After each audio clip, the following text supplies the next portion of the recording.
हरे कृष्णा। मैं हूँ राधिका और एक बार फिर से आप सभी का हमारे YouTube चैनल पर हार्दिक स्वागत है। कान्हा जी की कृपा सदा आप सभी पर बनी रहे। आज देवउठान एकादशी भी है और आप सभी को देवउठान एकादशी और तुलसी जी विवाह की भी हार्दिक शुभकामनाएं।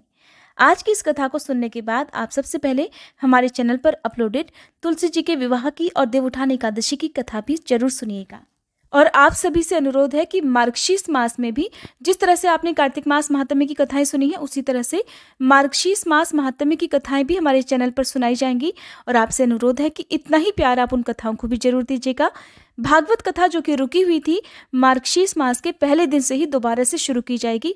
अगर आप अपने अकॉर्डिंग कोई समय बताना चाहते हो तो समय बता दीजिएगा, नहीं तो जब भी मुझे सुविधा होगी उस समय मैं आपको वो कथाएं सुना दिया करूंगी और आपके पास जब भी समय हो आप सुन लिया कीजिएगा।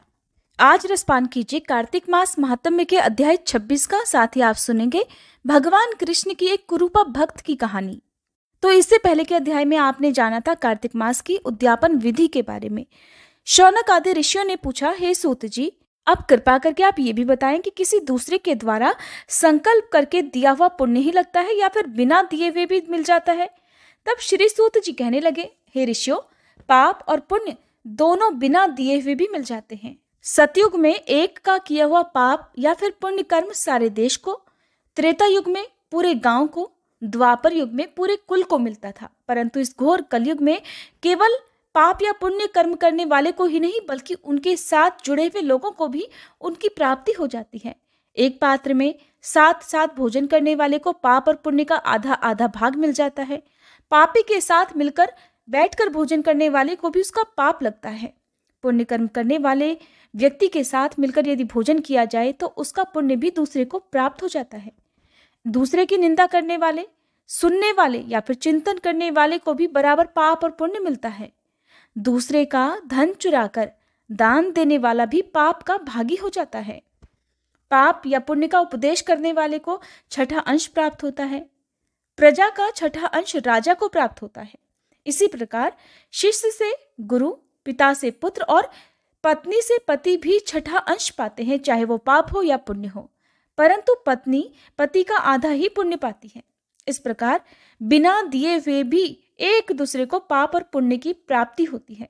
अब इस संबंध में हे ऋषियों एक अत्यंत पुण्यदायी प्राचीन इतिहास सुनाता हूं, आप सभी ध्यान पूर्वक सुनो। एक समय उज्जैनी नामक नगरी में धनेश्वर नाम का ब्राह्मणोचित कर्मों से रहित, यानी कि जो कर्म ब्राह्मणों के लिए बताए गए हैं वह उन कर्मों को करता ही नहीं था, उन सभी पुण्य कर्मों से रहित एक जुआरी, मदिरा पीने वाला, वेश्यागामी, रसकमल और खाल बेचने वाला अत्यंत पापी ब्राह्मण रहा करता था। वह सामान खरीदने और बेचने के उद्देश्य से कई नगरों में घूमता फिरता एक बार महिष्मती नगरी में गया और वहां पर 1 मास तक ठहरा। एक दिन नर्मदा नदी के तट पर उसने जप तप करने वाले ब्राह्मणों का पूजन और शाम को श्री हरि के नाम का दीपदान महोत्सव भी देखा। उसी रात को एक सांप ने उसे डस लिया और तब कुछ मनुष्यों ने उसके मुख में तुलसी दल और नर्मदा नदी का पवित्र जल डाला। इसके पश्चात उसकी मृत्यु हो गई और यमदूत उसे मारते पीटते यमराज के पास ले गए। यमलोक में चित्रगुप्त ने क्रोध भरी दृष्टि से उस पापी की ओर देखते हुए यमराज से कहा कि महाराज, ये तो बड़ा पापी है और इसने तो अपने पूरे जीवन में एक भी अच्छा कर्म नहीं किया है। इसे तो कड़ी से कड़ी सजा मिलनी चाहिए। तब यमराज ने आज्ञा दी कि पहले इसे खौलते हुए तेल के कढ़ाव में डालो, उसके बाद मुदगरों से मार लगाकर कुंभीपाक नरक में डाल देना। परंतु जब उस व्यक्ति को खौलते हुए तेल में डाला गया तब तेल एकदम शीतल हो गया। खौलता हुआ तेल एकदम ठंडा हो जाने की बात जब यमराज ने सुनी तो वे आश्चर्यचकित हो गए। ठीक उसी समय देवर्षि नारद यमराज की सभा में उपस्थित हुए।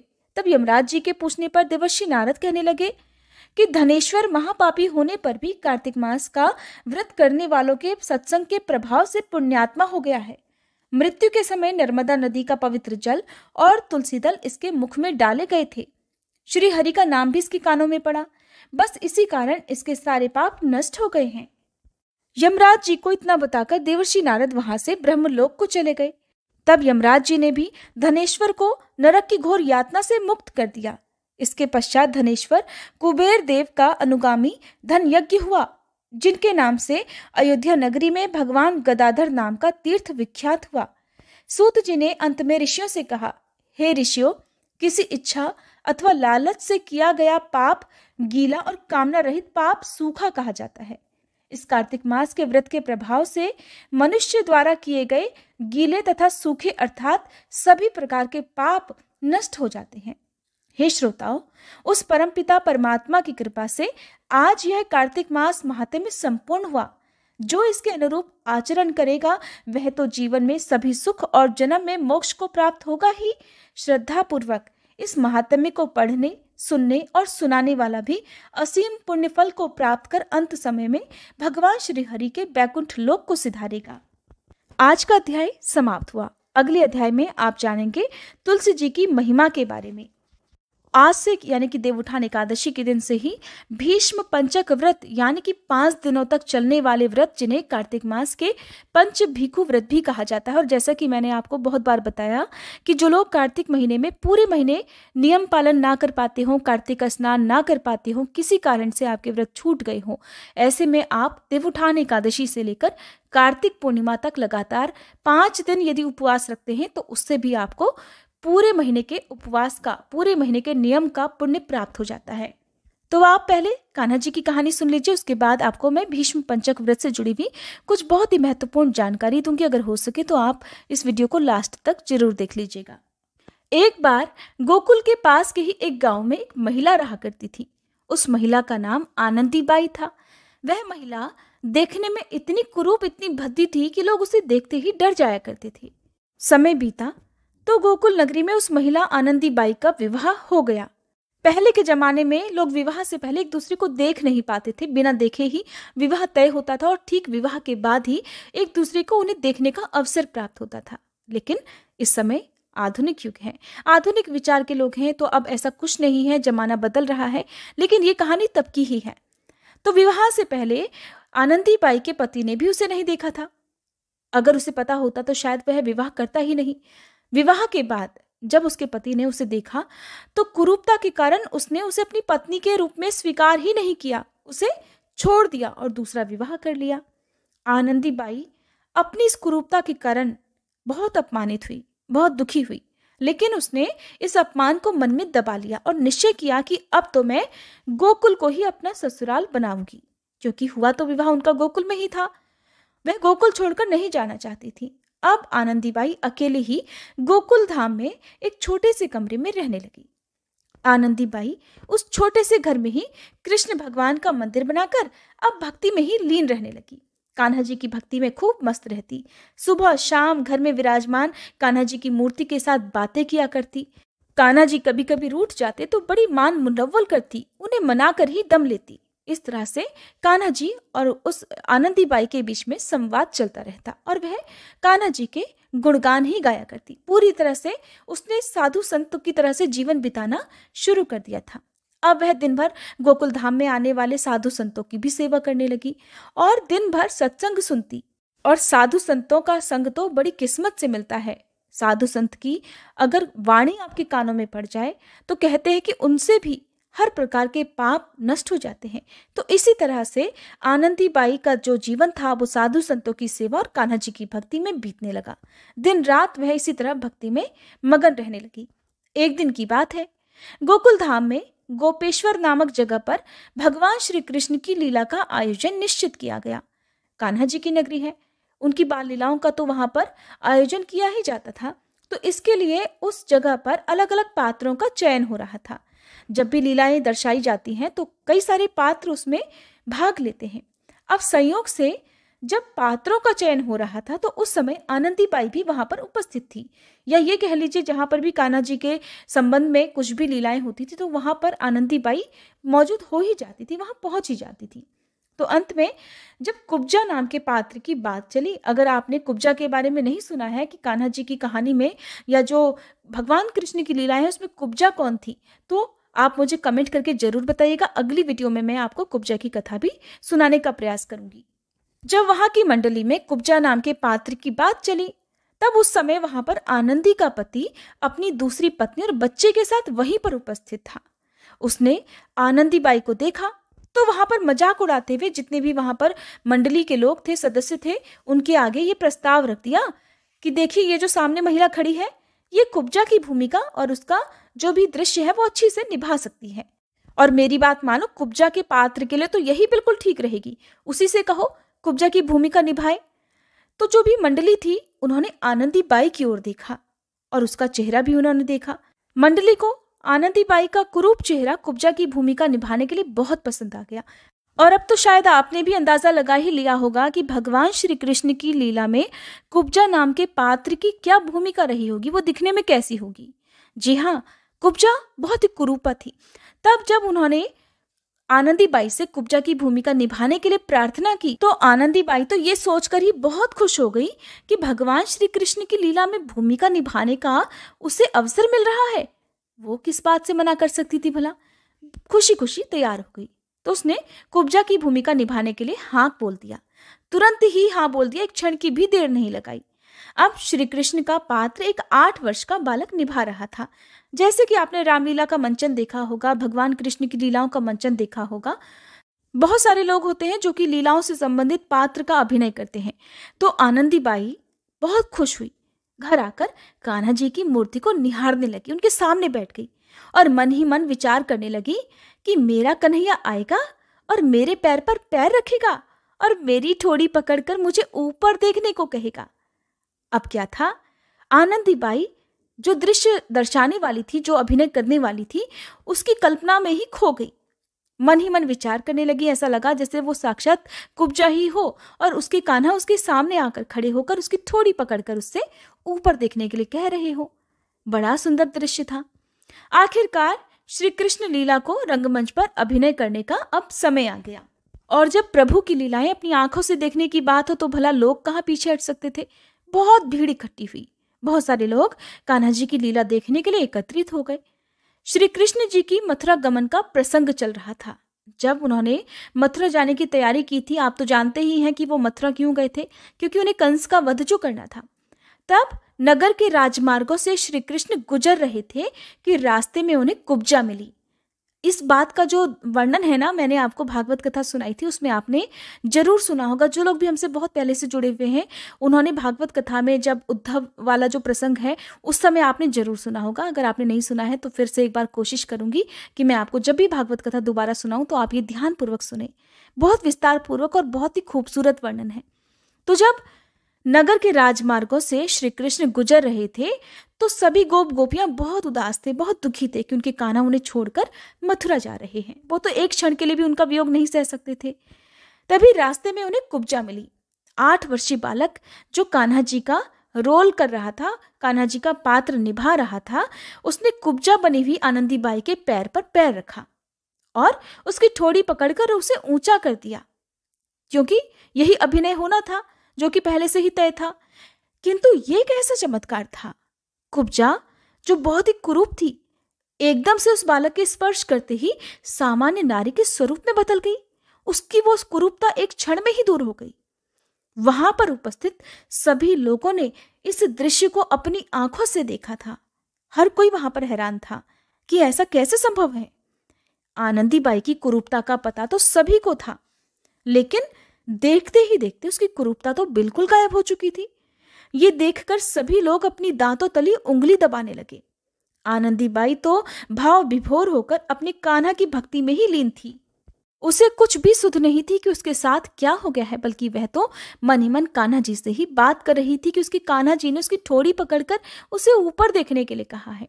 इन सब बातों से आनंदी बाई को कुछ भी फर्क नहीं पड़ रहा था। अब जब वह सुंदर हो गई, उसकी कुरूपता दूर हो गई, तब भी वह बिल्कुल पहले की तरह अपने कान्हा जी की भक्ति में ही लीन रहा करती। कोई कुछ भी पूछता कि ऐसा चमत्कार कैसे हुआ, तुमने ऐसी कैसी भक्ति की, तो बस वह सभी को केवल एक ही उत्तर देती, मेरे कान्हा की लीला है, मेरे कान्हा ही जाने। आनंदी बाई ने इसके लिए अपने पति को धन्यवाद दिया और ऐसा करने से वो पीछे नहीं हटी, क्योंकि अगर उसकी कुरूपता के कारण उसके पति ने उसे ना छोड़ा होता तो शायद उसके मन में कभी भी कान्हा जी के प्रति भक्ति नहीं जागती। कृष्ण लीला में कुब्जा के पात्र के चयन के लिए उसका नाम भी तो उसके पति ने ही लिखवाया था और इसके लिए वो अपने पति को दिल से आभार व्यक्त करती थी। आनंदी बाई हमेशा अपने पति और कृष्ण भगवान को धन्यवाद देती थी, उस पति को जिसने उसकी कुरूपता के कारण उसका त्याग कर दिया था, दूसरा विवाह कर लिया था और उसके साथ बड़ी खुशी खुशी रहा करता था। लेकिन आनंदी बाई को इन सबसे क्या मतलब? उसे तो अपने आराध्य देव के दर्शन जो हो गए थे। तो देखिए, भगवान की ये जो भी कथाएं हैं, ये हमारे जीवन में बहुत सीख देकर जाती हैं।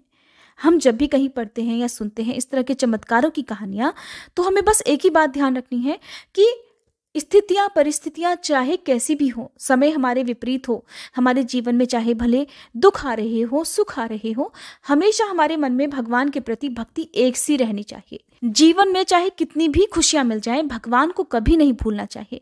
और आप जीवन में चाहे कितनी भी सफलता क्यों ना प्राप्त कर लें, आपको अपने पैर हमेशा जमीन पर ही रखने चाहिए। यानी कि आपको अपने संस्कारों से, अपनी भक्ति से और अपने भगवान से हमेशा जुड़े रहना चाहिए। और इस तरह की ये जो कहानियां मैं आपको सुनाती हूँ या अपने हिंदू धर्म में प्रचलित जो भी व्रत और त्योहार के बारे में मैं आपको बताती हूँ, आप सभी से बस मेरी एक छोटी सी रिक्वेस्ट है कि हमारे आने वाली जो पीढ़ी है, छोटे छोटे बच्चे जो आपके घरों में हैं, जो स्कूल जाते हैं, जो पढ़ते हैं, यदि हो सके तो ये कथाएं आप उन्हें जरूर सुनाया करें। समय समय पर अपने बच्चों को आप मंदिर में घुमाने के लिए जरूर लेकर जाया करें, ताकि उन्हें भी पता चले कि हमारे भगवानों से जुड़ी हुई जो भी लीलाएं हैं वो कितनी चमत्कारिक हैं।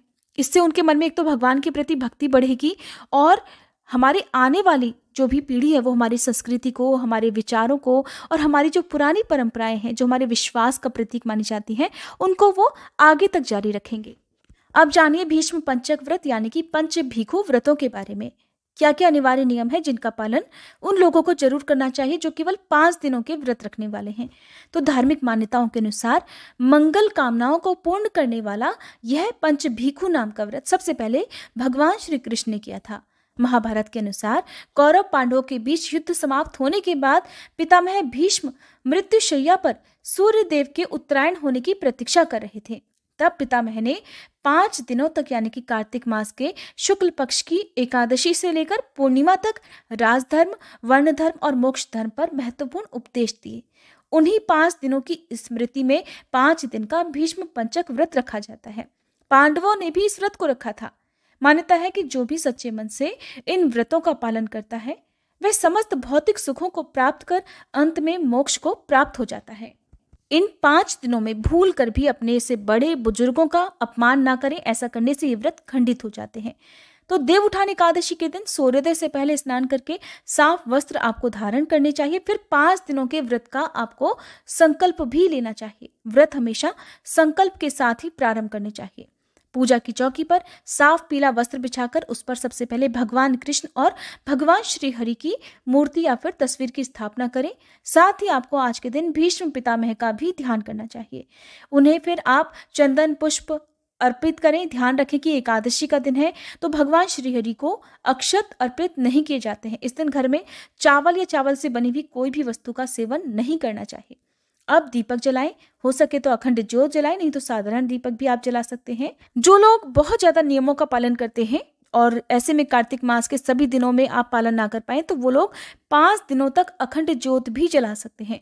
जिस तरह से नवरात्रि में 9 दिन तक अखंड ज्योत जलाई जाती है, अगर आप घर पर ही रहते हो या घर पर कोई और अखंड ज्योत का ध्यान करने वाला हो जो बुझ ना पाए, ध्यान देते रहें बीच बीच में, तब तो आप 5 दिनों तक अखंड ज्योत भी जला सकते हैं, जो कि कार्तिक पूर्णिमा की रात तक जलेगी।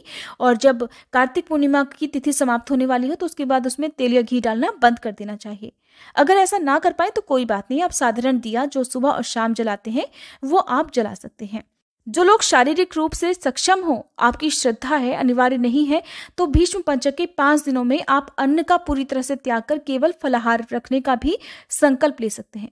शाम की पूजा करके आप फलाहार ले सकते हैं, दिन में आप चाय वगैरह ले सकते हैं। और एक नियम और भी है, आपकी कोई भी प्रिय वस्तु है जो आपको खाने में बहुत प्रिय है, जैसे कि भोजन में मीठा पसंद है या नमकीन पसंद है, और आप शारीरिक रूप से अगर स्वस्थ हैं तो आप इनमें से किसी भी एक वस्तु का 5 दिनों के लिए त्याग भी कर सकते हैं। और फिर पूर्णिमा के बाद जब आप उद्यापन कर लेते हैं पूर्णिमा के दिन, तो उसके बाद से उन वस्तुओं को फिर से प्रारंभ भी कर सकते हैं। भीष्म पंचक व्रत रखने से सभी मनोकामनाओं की पूर्ण होती है। इसे किसी खास मनोकामना के लिए नहीं रखा जाता, बल्कि निसंतान लोग, अच्छा व्यवसाय, अच्छी नौकरी के लिए या जैसी आपकी कामना हो, विवाह नहीं हो रहा हो, तो उसके लिए भी आप भीष्म पंचक व्रत नियम और संकल्प के साथ प्रारंभ कर सकते हैं। इस व्रत में आपको क्या करना होता है कि सुबह और शाम आपको जल्दी स्नान करना होता है। सुबह को ब्रह्म मुहूर्त में स्नान करना है और शाम को भी आपको स्नान करना होता है। 5 दिनों तक यदि हो सके तो नदी में स्नान करना चाहिए, और नदी में स्नान ना कर पाए तो आप घर में ही गंगा जल मिलाकर स्नान करें। तुलसी जी की जड़ की मिट्टी आप अपने हाथों में लगाकर उसके बाद तुलसी माता को प्रणाम करके भी स्नान कर सकते हैं। हालांकि मार्गशीर्ष मास में नियम से ऐसा किया जाता है। तो आप सुबह को स्नान करें, सूर्य देवता को 1 लोटा जल अर्पित करें। उसके बाद आप अपनी जो भी पूजा करनी होती है, नॉर्मल पूजा, वो सुबह और शाम करते रहें। और आपको रात के समय तुलसी जी की पूजा करनी है। जैसे रविवार का दिन है, एकादशी का दिन है, उस दिन जल अर्पित नहीं करते हैं। केवल देवउठान एकादशी ऐसी एकादशी होती है जब भगवान विष्णु को हम जगा देते हैं। तो उसके बाद क्योंकि तुलसी जी का विवाह भी किया जाता है, अधिकतर लोग द्वादशी तिथि को करते हैं, लेकिन एकादशी के दिन से तुलसी जी का विवाह प्रारंभ हो जाता है। जागने के बाद भगवान विष्णु तुलसी जी की ही प्रार्थना स्वीकार करते हैं, उन्हें पत्नी के रूप में स्वीकार करते हैं। तो ऐसे में हम देवउठान एकादशी के दिन तुलसी जी को जल भी अर्पित कर सकते हैं, और यदि आवश्यकता पड़ी तो तुलसी दल उस दिन तोड़ भी सकते हैं, उसका दोष नहीं लगता है। पूरे साल में पड़ने वाली सभी एकादशी व्रतों में एकमात्र यही दिन ऐसा होता है जिस दिन आप जल भी अर्पित कर सकते हैं। तुलसी दल यदि आवश्यकता पड़े तो तब तोड़ सकते हैं, अनावश्यक रूप से तुलसी दल नहीं तोड़ने चाहिए। इस दिन तुलसी जी को छूने से दोष भी नहीं लगता है। लेकिन रविवार के दिन आपको या ग्रहण के दिन आपको तुलसी जी को स्पर्श नहीं करना चाहिए। इन दिनों में आपको तुलसी जी को जल भी अर्पित नहीं करना चाहिए। और फिर इन पूरे 5 दिनों में जो जो विशेष दिन आते हैं, जैसे कि देवउठान एकादशी का दिन, फिर अगले दिन द्वादशी तिथि होती है। अधिकतर लोग इस दिन तुलसी जी का विवाह कराते हैं। आसपास कहीं तुलसी जी का विवाह हो रहा हो तो आप वहां पर शामिल हो सकते हैं। द्वादशी तिथि के बाद अगले दिन त्रयोदशी तिथि आती है, जिस दिन प्रदोष व्रत रखा जाता है। प्रदोष व्रत यदि आप नहीं रखते हैं तो भी इस दिन आपको भगवान श्री हरि के साथ भगवान विष्णु की पूजा करनी चाहिए। चतुर्दशी तिथि, जो कि बैकुंठ चतुर्दशी के नाम से जानी जाती है, बहुत ही महत्वपूर्ण होती है, बहुत ही खास होती है। इस दिन दीपदान किया जाता है, 365 बाती का दीपदान। यदि हम बैकुंठ चतुर्दशी और कार्तिक पूर्णिमा के दिन करते हैं तो यकीन मानिए कि जिन लोगों ने अपने पूरे साल में एक भी दीपक नहीं जलाया हो, किसी कारण से दीपदान ना कर पाए हो, तो केवल इन 2 दिनों में दीपदान करने से पूरे साल भर में किए गए दीपदान का पुण्य प्राप्त हो जाता है, यदि मन में श्रद्धा और विश्वास सच्चा हो। 365 बातियां कैसे बनाई जाती हैं? अगर नदियों में आपको दीपदान करना संभव ना हो तो घर पर गंगा जी का आह्वान करके घर में ही जल में दीपदान कैसे किया जाता है, बहुत ही सरल विधि से मैंने आपको बताने का प्रयास किया है। तो पहले तो आप हमारे चैनल पर अपलोड होने वाली इन वीडियोस को लगातार 5 दिनों तक तो जरूर देखिएगा। तो देखिए, इस तरह से आप क्या करेंगे कि सुबह और शाम पूजा करेंगे। शाम के समय यदि हो सके तो जो लोग तारा भोजन का संकल्प लेते हैं, तारा भोजन कर सकते हैं। तारा भोजन यानी कि शाम को जब आकाश में तारे दिखाई देने लगे तो तारों को अर्घ्य देकर उसके बाद शुद्ध सात्विक भोजन ग्रहण किया जाता है। इन 5 दिनों तक आप लहसुन प्याज का प्रयोग ना करें। भूल कर भी मूली का या फिर बैगन का सेवन ना करें। मूली का सेवन ऐसे में आप फिर कार्तिक पूर्णिमा के दिन ही कर सकते हैं, क्योंकि ये वस्तुएं हम 5 दिनों तक भगवान को भी अर्पित करते हैं। जिस दिन एकादशी होती है उस दिन हम मूली का, सिंघाड़े का, गन्ने का भोग भगवान को लगाते हैं, तो आप फिर पूर्णिमा के दिन इनका सेवन कर सकते हैं।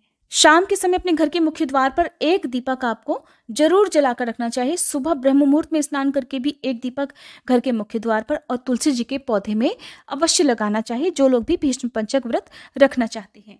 इनके अलावा आप आसपास जहाँ भी मंदिर हो, पवित्र वृक्ष हो, वहां पर दीपदान कर सकते हैं। बहते जल में दीपदान आप कर सकते हैं। यहाँ पर मैंने आपको 2 बातें बताई। अगर आप रख सके तो फलाहार वाले 5 दिन के व्रत रखें। फलाहार नहीं कर सकते हो तो शाम को केवल एक समय भोजन करने का आप नियम बनाएं। भोजन शुद्ध सात्विक होना चाहिए, लहसुन प्याज का प्रयोग ना हो। आपको तो कार्तिक मास के नियमों का पालन करना ही करना है। परिवार के सदस्यों से भी कहकर कोशिश करनी चाहिए कि भूल से भी बाहर लहसुन प्याज से बना हुआ भोजन ना ग्रहण करें, क्योंकि कार्तिक मास का जो पुण्य है वो सभी सदस्यों को प्राप्त होता है। अगर आप सामर्थ्यवान हैं तो पूरे 5 दिन तक लगातार आप थोड़ा थोड़ा, छोटा छोटा, जो भी आपकी सामर्थ्य हो उतना दान आप करते रहें। बहुत ज़्यादा दान ना दे पाए तो कम से कम गौवों की सेवा कर लें। गौवों को हरा चारा या एक रोटी और गुड़ भी यदि आप डेली खिलाएंगे या कुत्तों को खिलाएंगे तो उससे भी आपको दान का ही पुण्य प्राप्त होगा। यदि हो सके तो आप अपनी सामर्थ्य के अनुसार गर्म वस्त्रों का, अन्न का दान 5 दिनों तक करें। और यदि आप पूरे 5 दिन ना कर पाए तो कम से कम कार्तिक पूर्णिमा को तो आपको जो भी दान है अपनी सामर्थ्य के अनुसार वो करना ही होता है। दान आप मंदिर में या किसी निर्धन व्यक्ति को कर सकते हैं। किसी योग्य पात्र को ही दान देना चाहिए, तभी उसका पूरा पूरा फल प्राप्त होता है। भीष्म पंचक व्रत के अंतिम दिन यानी कि कार्तिक पूर्णिमा को आप उस दिन भी उपवास रखेंगे और रात के समय आप उद्यापन करेंगे। इस दिन पंचामृत का भोग भगवान को अवश्य लगाना चाहिए और फिर अपने व्रतों को स्वीकार करने का भगवान से आग्रह भी करना चाहिए, उनसे अनुरोध करना चाहिए कि वो आपके पूरे परिवार की रक्षा करे और आपको खूब सारी खुशियां प्रदान करे। तो ये थी भीष्म पंचक व्रत से जुड़ी हुई कुछ महत्वपूर्ण जानकारी। यदि आपके पास समय नहीं है तो आप केवल साधारण तरीके से भी जब भी आपके पास समय हो सुबह और शाम स्नान कर ले। पवित्र नदियों में स्नान करना संभव ना हो तो घर में गंगा जल मिलाकर आप जरूर स्नान करें। पूरे 5 दिन तक नहाने के पानी में थोड़ा सा गंगा जल और हल्दी मिलाकर यदि स्नान करते हैं तो उससे भी आपके ऊपर जो भी ग्रह दोष है वो दूर हो जाते हैं और आपको कार्तिक मास का पूरा पूरा पुण्य प्राप्त हो सकता है। अगर ये जानकारी आपको पसंद आई हो तो प्लीज वीडियो को लाइक करके हमारे चैनल पर अपलोड होने वाली सारी वीडियोस को देखना मत भूलिएगा।